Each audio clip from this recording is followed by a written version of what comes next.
Good morning, folks. So today we're going to be doing something a little bit different. We're going to be unboxing the new Warhammer Age of Sigmar Skaventide box set. This is the 4th edition for Age of Sigmar, so it promises to advance the storyline further, something that I've really enjoyed Age of Sigmar doing, especially versus some of the previous games Games Workshop has put into effect, like 40K and Warhammer Fantasy, which stagnated for so long lore-wise. So without further ado, let's go ahead and pop this boy open and see what's inside of it. Right, looks like we have some excellent artwork, which in addition to being a great way to decorate your gaming room, also tells us a little bit about what this primary focus of the box set and maybe the entirety of the edition is going to be, which is the Skaven and the Stormcast going at it. We can also see that the Stormcast look a little bit different. They're a little bit grimmer. In fact, you can notice a pretty strong trend going from the first edition of Age of Sigmar, which was the God Beasts and the Battle of the 8 Points, essentially when Sigmar first appeared in the realms after the Age of Chaos, and what their appearance was, which was golden and bright colors, and now we're very much in a grimmer kind of state. In the past, these kind of artworks have given us a good indication of what was going to be happening in that timeline. So we had Greenskins and Eternals in the last edition. We had Nagash during the time of the Necroquake, which signaled a big shift towards Shyish. And then, of course, the first iteration of Age of Sigmar, we had the Chaos and the Warbands of the Blades of Khorne. So it looks like we have a significant number of bases of different sizes, which makes sense because Skaven are on small bases, and both their elites and also the regular range of Sigmarites are on larger size bases. We have, looks like, Stormcast Eternals,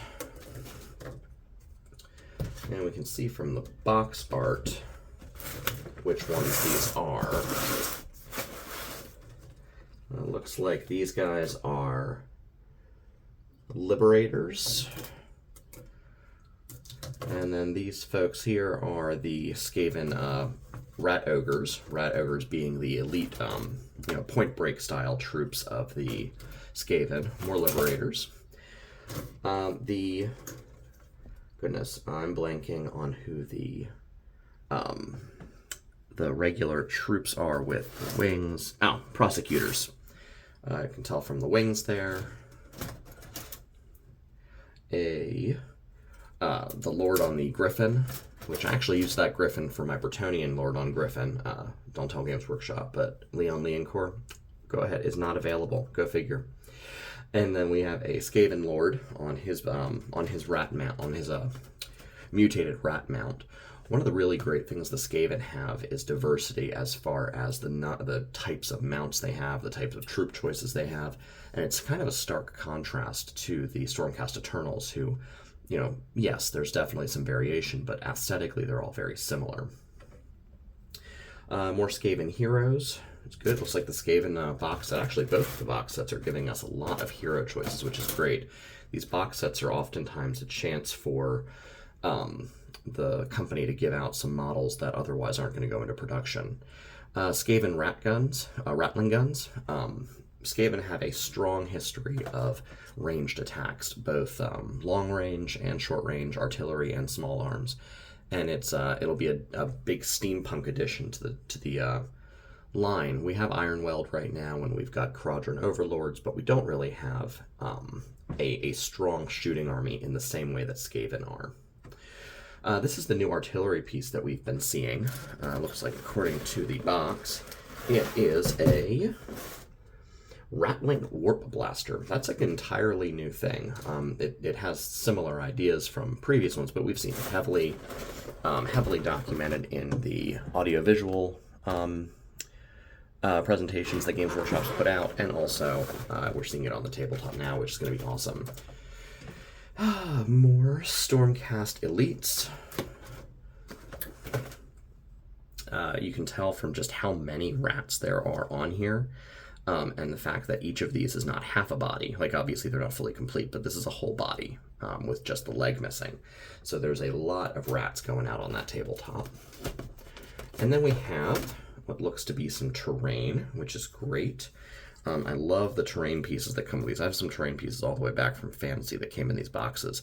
And you'll notice that they have the regular motifs of, that we've come to associate with Order. We have the kind of Sigmarite walls and the, the general Sigmarite architecture. But then it's been ratified. So the badly built masonry, we have some glyphs, some other kind of rat motifs like the bells. So that should be very fun. I may keep that even though I'm actually splitting this with someone else. And then more rattling slaves. So we've got a lot of different options in here for the person who's going to be building either Stormcasts or rats. And that's really good because some of the other box sets in the past have simply not had enough variety and haven't had enough fun models. And I say fun models, I mean they're all fun, but some are more fun than others. Not all models are created equal. A repeat of the box art that we had before, perfect for sharing with a friend if you're splitting it up. And then we get to what I'm excited for here. Oh, and I managed to rip that coming out. A nice presentation for the book here.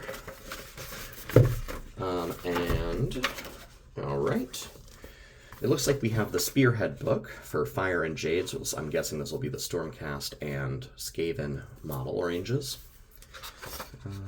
It's like 142 pages. It explains what the spearheads are, which is good. Talks about how to get started in a succinct way. Perfect, because getting new blood into the game is always hard. Oh, and here's that terrain that we were seeing on in the box so far, which is great. It comes with some rules for that, as well as some examples of what it might be. And then we have what a Spearhead battle is. Spearhead is going to be a new way to play the game, a new small style way of playing the game. And then we see in here that it has the example war hosts for each of the spearheads in this group here. So you'll be able to go through that on your own, of course, but it's great to see, kind of like a paint-by-numbers version of Warhammer for the younger crowd. Ooh, and that's a really interesting paint scheme for the Quadrant Overlords, so that's fun. So we go through that. From a lore perspective, these are actually really beneficial because they have these little blurbs on the side.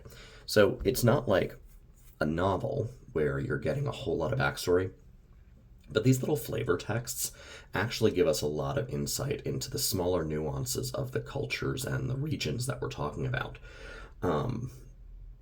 And something that an author may not want to put in, or may inform how a novel is written, or more importantly, how you're going to form the backstory for your clans or for your armies in general. It looks like we're coming out of the gate with almost everything here. I'm not seeing a lot of things missing. I know there were a lot of things that were turned into legends on the website, but it looks like mostly we're going strong here, which is great. The other thing that the flavor texts can do is they can subtly modify the lore. So like, let's say there's a lore change that needs to be made that may be somewhat unpopular. Putting it into a flavor text is just a kind of a soft way to shoehorn that change in before the company wants to make it a big deal and upset a whole bunch of people. And it looks like we have the core book. We were expecting the core book, and the core book for Age of Sigmar is awesome. I'm not saying this one in particular, I don't know yet about this one, but in general, the core book gives us all the backstory for this particular time in the Age of Sigmar world. So all of the core books start off with this kind of page, and it tells us exactly where we've been where we are in the storyline. So we already have gone through the Age of Chaos, and that's of course when Archaon led his battle, the Chaos Warbands to assault essentially the forces of order throughout the 8 realms, and Sigmar essentially had to pull back into Azir and hide. And then the game, Age of Sigmar, starts with his first forays back into the mortal realms and his assault on the 8 peaks and his subjugation of the god beasts. Then following that, we had the Necroquake, which was Nagash's strike back and his efforts to reform Shiesh. And then following that, Kragnos awoken, and we had the realms of destruction rolling over everything. So now it looks like we're in the time of the Vermin Doom. And I can just read the passage here real quick. In the blink of an eye, the crust of reality was torn open by the loathsome sorcery of the Skaven. Crooked towers of brass and warpstone thrust their way into the realms. From the rifts they opened in the earth, an endless flow of scab-furred abominations poured forth. Voices joined in shrieking union. This living tide swarmed across the lands, conquering all in the name of the Great Horned Rat. The Vermin Doom had been unleashed, and the realms would forever be scarred. Now, we've known for a long time that the Skaven are a force underneath the other realms, both physically and metaphysically. The city of Skavenblight exists kind of in a sub-pocket like the realms of Chaos do. But this is the first time we're seeing them on a large scale, and it looks like they essentially burst through into all of the realms simultaneously, kind of attacking on all fronts. I wonder if they're going to be in Azir as well, because so far Azir has resisted every single incursion from every different group. And then we go through, it looks like fights against the Stormcast in Akshi. More Akshi. Okay. And then we go into our storyline, into our backstory, which is great because it tells us where we are. If you have every core book from the beginning, you'll actually notice that they aren't the same thing. It's not like the 40k rulebook, which largely told you the same story over and over and over again for years. The Age of Sigmar, every single edition changes. It has just subtle differences and also big differences, and this kind of informs how the game is supposed to be played during the current setting, and it also informs how the storyline is going, so that you can make your own choices and focus on what you want to have, on what you want to be doing. The last thing we had in 3rd edition was the Dawnbringer Crusades, and this was a period of essentially hope, as Sigmar was pushing forward into new realms and expanding and colonizing, and it looks like that period of hope is at an end now. Oh, this is beautiful. I love this. Okay, so we have a cosmological chart of the realm spheres. The realm spheres have always been a particularly obnoxious concept for me as a lore historian or a lore master, because they're not really definable. You know, like the Malice, the world that was for Warhammer, had a very defined characteristic. It was a planet, it had continents, and we didn't really explore the Chaos Realms all that much, so there wasn't a lot of ambiguity. The realms, on the other hand, are infinite and innumerable, so they kind of arrange them like planets, but you can see that more like Asgard in Norse mythology and also in the Marvel universe.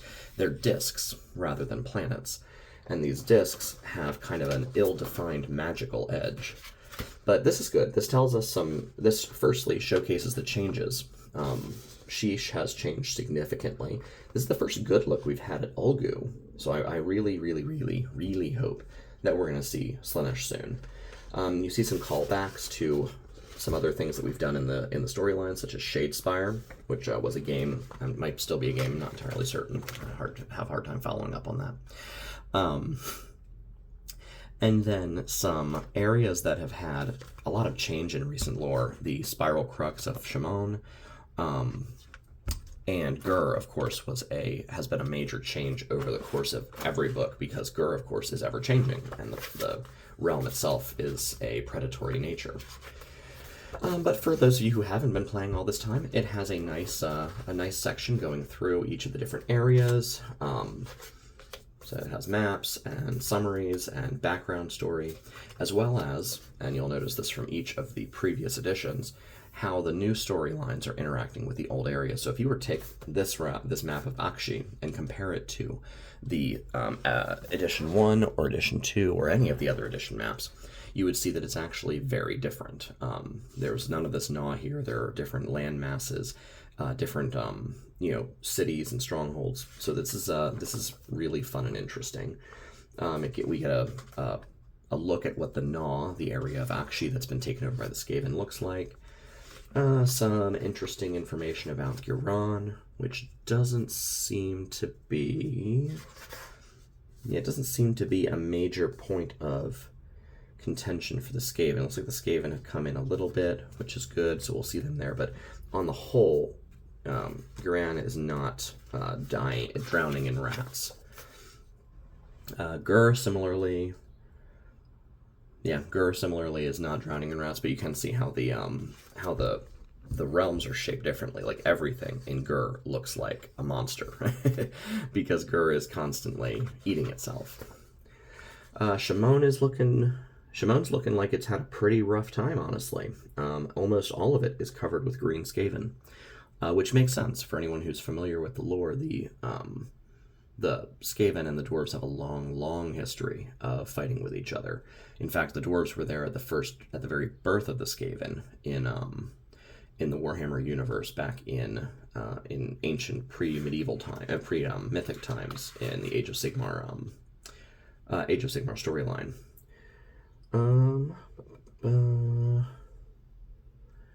Looks like there. So we'll see how they play out there. Shiesh is gonna Shiesh. It looks like it's still doing its thing. The Nadir is still something we're talking about. I don't know if Nagash is back yet. No, doesn't seem like it. Nagash may still be dead. He was killed he was banished by Teclis at the end of his particular season of the Necroquake, and he'll be back because he can't die, but it takes a long time for him to put his body back together. And this is the first time, and you can correct me, of course, but I think this is the most information I'm getting about Ulgu in terms of, what it looks like and how it's laid out. In the past, I believe it's always been a fairly mysterious place, but I'm very, very excited to see more of Ulgu and maybe some more even of the area between the two where Slaanesh is being held prisoner. And then Hysh looks a little bit different to me than it has in the past, but I'd have to directly compare them. I haven't looked at them too much. So we have I don't want to go through every page here, but we have had a lot of we get a lot of background story. We get a history of the realms, which is good because that'll take us to where we are in the storyline, those Dawnbringers. And then we get to the Ratmen, the Skaven. So that will be great. We get a look at our different factions. So the different groups that you can play, as well as how they break down. Because at the end of the day, the game is infinitely playable. It's not like you won't see Sylvaneth fighting other Sylvaneth or Sylvaneth fighting Stormcast, even though they're relatively on the same side. There's always reasons to fight each other. Some showcases of models. So we have some examples of how to paint some things. Looks like a look at the religions of the Warhammer world.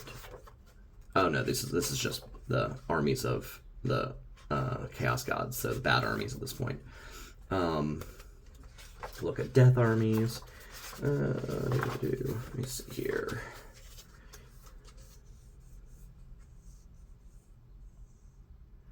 Okay, so maybe he is back. I'm not sure. I don't know. I play Nagash on the tabletop, so I'm hoping he's back. He's fun to play. That's a very short section, though, so I guess maybe they're not going to be a real... death is not going to be a focus this time. Looks like there's a lot more about destruction, and also order, and of course chaos. And then it looks like at page 195, so significantly into the book and well past the halfway point, we start to talk about the rules, which is good because we like rules. Rules are good. There's going to be some changes in here. I know 4th edition has been drastically thrown up how the game is played. I'm not going to go through that because that'd be a play video, not an unboxing video. I've never done an unboxing video though, so please leave in the comments if I'm doing it badly, because I have no idea. And then a pretty nice glossary section. Definitely a better focus on usability, because generally the glossary for Old World is pretty bad. So this is really good. I like this book. And then we have more books, actually. Another nice sealed thing here. Let's see what's in this one. Looks like it's a Stormcast fighting some Skaven. Oh, snap. No, not more books. It is... Alright, so here's your play stuff. So your paraphernalia, as it were. It looks like we've got our... Will you stand up? Maybe. We've got our cards, so our General's Handbook cards, battle plans. Awesome. Yeah, those are our battle plan cards. I like battle plan cards because it means you can just whip them out and start and not have to flip back and through the book and eventually ruin your books. Again, thank you, Old World. It has these cards, which you're only going to have a couple of them, but you can definitely either laminate them and use a reusable marker, or you can copy them and make your own little book of battle report cards. So what these do is they help you keep track of how you've done in the game. They're essential for tournaments and competitive play of all kinds. So that would be these guys. And then we've got, I don't know what these are. I think these are rules of some sort. Having not read the rules myself yet. Oh, these are commands. Okay, so everything in the game now is an ability or a command. So that's what these are, it looks like. So these are the various command cards that you can use. It looks like I have 2 decks of those, so they're going to be fairly important, I'm guessing. It looks like they're broken out into Giran and Akshi, so I wonder if we're going to return back to earlier form of Age of Sigmar, where the realm actually mattered. In first edition, and I think second edition, that was really important. You had to pick that when you started playing each game. Got some cardboard, yay. Skaventide. Okay, so these are the instruction manuals for how to build the individual models. And then here is the game board. So this comes with a spear point size game board, which isn't going to show up real well on camera, I would imagine, but it looks like you have a green Giran side and a red Akshi side. So you can it comes with a game board that you can just whip out and play with your friends, because whipping it out and playing with your friends is how we do the game. I don't make any money on this channel, so I think I can say that because I can't get demonetized. All right, let's see, anything else in here? Looks like we have a... Oh, okay, cool. There's a campaign, the Slaughter at Hellcrown, which will be fun. Some packing material, and then more giant bases. So, on the whole, guys, this has been an absolutely awesome box set. I'm very happy with it, and I'm very excited to jump into it. This is, of course, the Warhammer Age of Sigmar Skaventide box set, and I'm going to be delving into that that core book a little bit more soon, so I'll be able to take a look at what the lore has to say and how the lore's changed over the last season. But thank you so much for tuning in today. Again, leave comments to tell me how badly I did on my first unboxing video, and you have a great rest of your day.